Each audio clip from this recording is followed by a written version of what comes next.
Hello everybody, it's Amber with Artistry. Today I am talking to you guys about the Fitzpatrick scale. So last week I had a YouTube viewer ask me if I ever did eyebrows for women of color. And as far as I'm concerned, we're all women of color, but let's talk about the Fitzpatrick scale so we can understand what all the colors are that we see in the skin and then how that relates to our permanent makeup. So here's a good example of the Fitzpatrick scale. You can see 1 through 6, 1 being this fair girl over here on the far left, and then 6 being on the far right. So there's all these colors in between that are Fitzpatrick's 2 through 6 that we kind of talk about today. So some celebrity examples of the Fitzpatrick scale. And let's get right into it. So as far as Fitzpatrick 1 goes, it's going to be a pale white skin, always burns, never tans. So here's an example from my client list. This is Rebecca, and she has naturally red hair, and her skin tone is very cool and very pale. So Rebecca's always going to burn pretty much, and she's going to always have to wear a hat out in the sun. That's kind of one of the ways that you determine whether or not it's a Fitzpatrick 1. Redheads are pretty much always Fitzpatrick 1. This lady here is Fitzpatrick 1 because you can see right here on her face that she has naturally blonde eyebrows and that her skin is naturally very pink in undertone. So although it seems counterintuitive, pink or red in the undertone is actually a cool undertone. So with cool, we add warm colors. So with her, we did blonde with Tina Davies blonde for her microblading pigment. And blonde is formulated for pink undertones because it's formulated with a lot of warmth to sort of warm up that cool tone. So Fitzpatrick 2, white, usually burns but minimally tans. Okay, so the difference between 1 and 2 can be confusing to a lot of people, but if you're thinking about, is this person a Fitz 1 or a Fitz 2, look at a couple of things.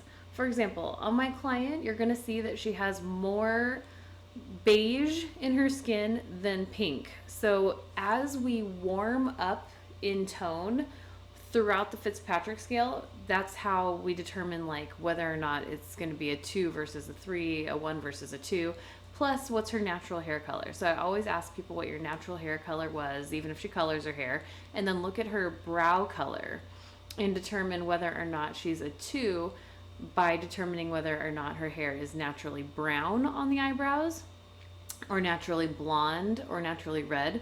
So like this client here, you can see that she's got a little pink because she's a little sensitive from the service. But if you look at her forehead, she has beige skin. It's more of like a warm tone versus a pink tone. Also, the green eyes kind of give it away, although redheads do generally have green eyes as well. So moving on to Fitz 3. This one is kind of interesting. Light brown sometimes burns. So this is my client Julie, and she has Fitz 3 skin, and I say she has Fitz 3 because I think she's gonna tan pretty easily. She doesn't have a lot of pink, but she also has darker brown eyebrows, and her hair is naturally about a level 5, which is like a medium brown for those of you who are not in like the cosmetology field. So she's got about level 5 hair naturally and medium brown.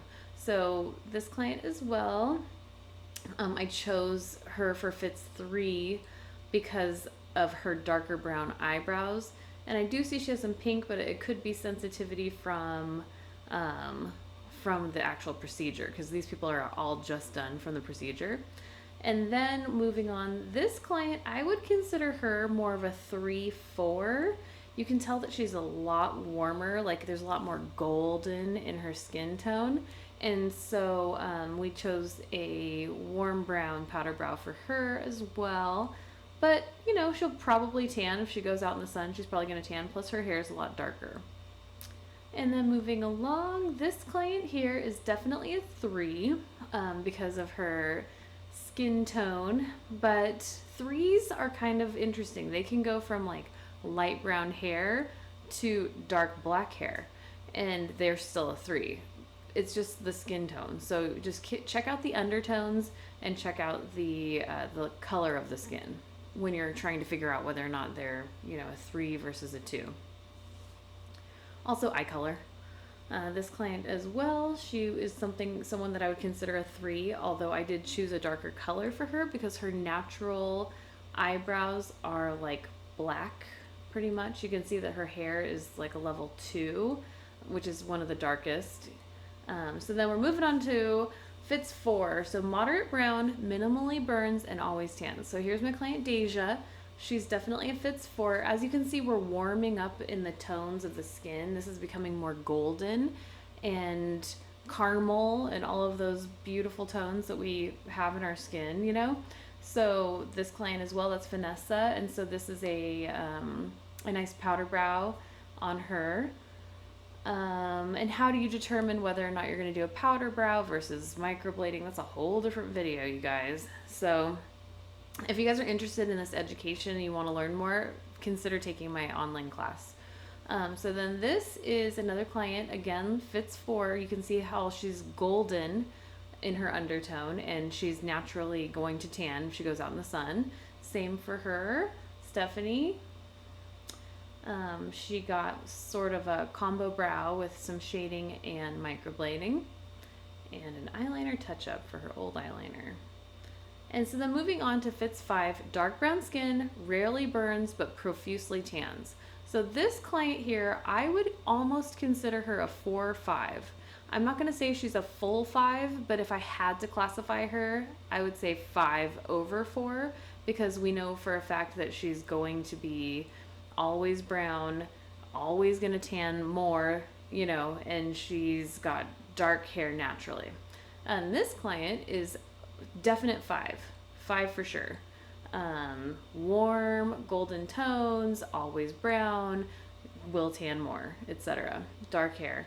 So with clients that are 5, 6, I would tell you guys probably do a powder brow so that way it shows up in the skin. This is a client is a level 6, and we chose to do powder brow, like I said, because her skin is so dark. We want the color to show up, and microblading sometimes just disappears into the skin when we have a Fitz 6. So like I said, nice powder brow and some video of me doing that powder brow here. So this is her touch-up, so you can see that we went a little bit darker. But I just wanted to talk to you guys about this. You know, of course, we can do women of every Fitzpatrick scale level. And we're really lucky right now to have like the best tools in the industry ever that have ever been created. Permanent makeup is really exploding, so it's really nice that we have amazing tools and pigments to work with. Okay, you guys, I hope you had an educational experience today and you enjoyed the video. And if you did like the video, please like and subscribe, and I will look forward to producing more content for you guys soon. Thanks so much. Bye-bye.